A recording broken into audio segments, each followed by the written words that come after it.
Speaking of the holidays, um, Todd, this is one of my favorite times of year to do business, to do real estate, to buy homes as an investor, and I think it just presents certain opportunities for our agents. But you just kind of have to understand what goes on during the holiday season, what happens, and what are the behavior habits of agents, what are the behavioral habits of our buyers and our sellers. So let's just jump into the psychology. There are no looky loos during the holiday season. So there's two types of buyers. Those that are serious. If you are working with someone and you're talking with someone about potentially buying a home between Thanksgiving, New Year's, they are likely to be very, very serious. And so I would pay special attention to them. And then the others, they're just flat out taking a break. They're on vacation. They don't want to even talk about buying a home. They don't want to be convinced into going to look at homes. So the people that I am speaking with during this time of year, I can assume that they're very, very serious. And sellers with that get a bit more desperate. And that's what you have to understand when you are representing buyers during the holiday season as the amount of showings dwindle and homes stay on the market a little bit longer. Sellers are getting a little bit more desperate and they're willing to make concessions, they're willing to make deals. And then when we do get closer to Christmas, I find that sellers get a little more jovial. They get caught up in the Christmas spirit, and I find that they tend to make more concessions. Well, they do. And right now, we've seen it, right? We talked about it a couple of weeks ago about what are the builders doing, and why is it working? What are they doing to stimulate buyers to walk through their door? And they're buying down the interest rates. They're taking those $10,000, $20,000 incentives, and instead of just letting somebody buy extra options with it, they're saying, no, you know what? We're going to create an advertising plan. We're going to go drop the interest rate so we can advertise 4.99%. I just saw Toll do it this weekend. And so you could be doing that as well, but it's something that you can recommend to your sellers if they just want to do it during the holiday, just to see if they can spur. Because again, what's going to happen in January? They're probably going to need to make another mortgage payment. And if they can, it's not like that mortgage payment's going to go away with closing being probably the end of January. But again, they're just going to be able to save money if they do something today. But the last piece about that, Mike, is, Mike, you're always talking to investors. And so that's a different seller right now, or a different buyer right now as well. Some people have to buy by the end of the year, just get rid of money, or use that money, and some people need to sell before the end of the year for certain tax purposes. So, that's a whole different angle for you. Yeah, and I think with investors, I don't think they, outside of tax advantages and tax strategies, they don't care what time of year it No, is. they They're don't. looking at the numbers. Is there a good opportunity before me? And it doesn't matter whether it's Christmas Eve or not. They're ready to jump at the game.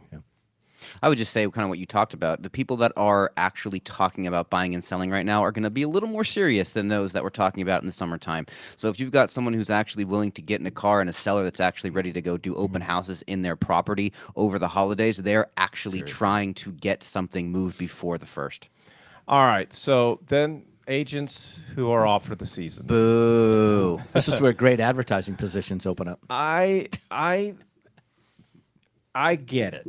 We are, as licensed agents, we are independent contractors. We're not W-2 employees. We do not have a boss that's looking over our shoulders and requiring us to work a certain number of hours per day, certain number of days per year. But we all have found, through all the years that we have been doing this, a ton of agents, they are assuming that the market is going to be completely dead. They assume that buyers aren't buying during the holiday season, and therefore, and they get caught up in family, and they get caught up in all these things. They take off between that Thanksgiving and New Year's time frame. So my message to all of us listening is show up to work, take advantage of that. Because we are, and Nick, we talk about all the time. You're running a business. This is your own business. Can you taking a look at your budget, taking a look at your checking account, taking a look at what you want to do, for Christmas as far as providing presents for your kids or whatever. Can you even afford to take the time off? And then I got to work on this. My keyboard is Sure, I'm sure it's the keyboard. It is. It's I'm got sure like it's it's the got like dirt But underneath. I like the Freudian there. It hurts to hurts. take vacation. Ow. Yeah.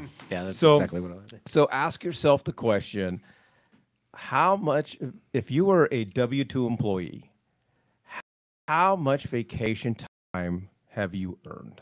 This is you and I, Mike, as realtors. So here's what happens. You take this off and you stop your marketing. You stop your advertising. You stop trying to find your next buyer. What happens in January when you have to start doing that? That business isn't going to show up until mid-February. And then you're not going to close it until the end of March. So the reality is that 90 days is what you always have to kind of be protecting.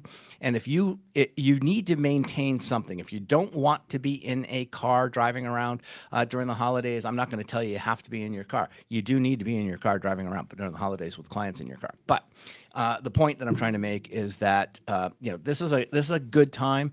And when people were doing a lot of advertising, they always would slow down their advertising during the holiday period, and that always opened up great positions. Whether it was the inside front cover of an actual magazine, the back cover, or if it was an online presence opportunity, you could get bumped right now if you continue to stay in the game. You could take advantage of the fact that somebody else has taken the month off.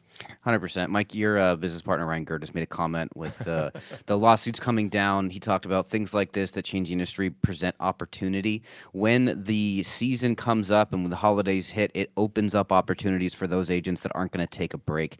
I would suggest highly to anyone who's been in business for a year, look at your February and March of 2022. To Todd's point, how many closings did you have? And then look at what you did 90 days before. It's a constant conversation that we have. Agents will call us in March freaking out because their business is low, and it's, what did you do in November and December? Well, I had vacations, we had this, we had that. That's why your business has fallen down in that specific period of the year. Keep your foot on the gas. Look for ways to get in front of your sphere of influence. And if you're brand new to real estate, this is not your vacation. This is when you work harder than everybody else is.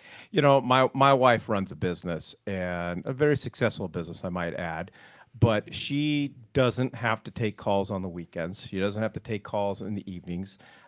She's just got, it's a normal, Monday through Friday, 8 to 5 style business. But she understands that my job is not that way. I can't just go and do all the things. I have to plan those things out because, I am running a real estate business, and that's just what we all have to keep in mind. So, and so strategy, as far as getting ready for the holiday season, and going back to point number 2, I'm telling you that the Thanksgiving weekend, in that weekend leading up to Christmas, I think are opportune times to do open houses. You are not going to get as much traffic, but you're going to get a lot of out-of-state, out-of-town traffic, and people just aren't, again, just visiting homes for the sake of visiting homes. So where I would start is, and I would even start it, this week, because obviously next week is Thanksgiving. Start letting everyone that is on the fence, everyone that you've been having real estate conversations with, everybody in your sphere of influence, let them know over the next 6 weeks, while other agents are out of town doing what they're doing, you are open for business. And then start having them work with your lender. Have those conversations. Have them ready to go. Because I'm telling you, last year, I did actually a deal on New Year's Eve. We went out looking in the morning. Buyer and seller wanted to get the deal done before the end of the day. And so start talking with your buyers, have them working with your lenders, have those conversations of what the holiday season is like, what opportunities are going to present themselves. And then obviously make sure they have your website and mobile app and have them on a search. But from here on out, send them a highlight property of the week. I just saw this house pop up in the neighborhood that you were interested in, or I've just noticed this house now has been on the market for 75 days. I think there's an opportunity there. You know, there's nothing at this time of year that is prettier than someone that posts a picture of a ski lodge with it snowing outside.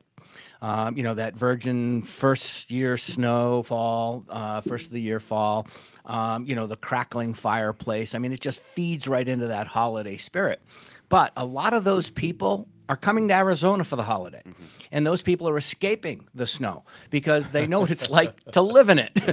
You know, it's totally different than to vacation in it. So while they're here visiting, you have also a newer audience that you did not have prior to. And so consequently, to Mike's point, if you're posting reels of properties that you're showing right now, put a holiday spin on it if you want. But these people are coming to Arizona, and if they were back home with galoshes and raincoats and snow coats and ski wear, they're here in shorts and T-shirts, and they're enjoying the fact that this is a resort community. So don't forget that in all of your marketing and advertising. Yeah, Nick, I have a couple lenders. They frequently reach out to me on a Friday afternoon, and I know that they're sending the same text to every agent out there, but I love the premise of the text. Just letting you know I am working this weekend, willing to take your calls. And it's the same principle. Let your clients know that you are open for business. And that's the point, is most people are going to assume that you're taking the holidays off or you're not working. You reaching out, being proactive, staying in front of them, making the conversations about you when they're talking to their friends and family over the holiday weeks about real estate in Arizona, your name should be used. And if you're not staying in front of your sphere on that, then you're just not going to be talked about. And, you know, I did have a text come in, so I was mostly paying attention, Mikey. If you are looking at number 3 and you don't know how to set up these strategies, you need to get with your office manager, talk to a coach, talk to a team leader, speak to someone who can work with you on this, because it is a little complicated, but if you've done it once, you're just going to rebuild it every single year. And if you're not sure where to start, we have resources here at West USA that can help you get started in these strategies. And to Mike's point, you know, you need to find a way to tell the consumer what the advantages to them buying during this market are. Just like he mentioned, you know, yeah, the rates are a little off, but that you have an opportunity right now to position yourself with a seller who's willing to give you more than at any other period of the year. Yeah, and for those out-of-state buyers, what I would do is just go down to Home Depot. I would get shovels branded. Oh, that's right. amazing. But then just bust off the head and say these are Arizona snow shovels. There you go. Right. I love it. All right. Point number 3. Apparently, my keyboard worked. That was perfect and flawless. Not Nice. a typo, not a missing letter in there. It was a keyboard, huh? Yeah, we'll talk. All right. Just as a reminder, also, we're going to be out at the surprise office this afternoon at 1 o'clock. There's still a couple spaces left. We're going to talk about building your exit strategy and succession plan. Typically, when I ask an agent, what does the end of the real estate career look like, I typically get something back like, well, I'm just going to work until I die. So we're going to walk through some of the steps on how you build your business in such a way that you can sell it one day. So that's going to be this afternoon, 1 o'clock at the surprise office.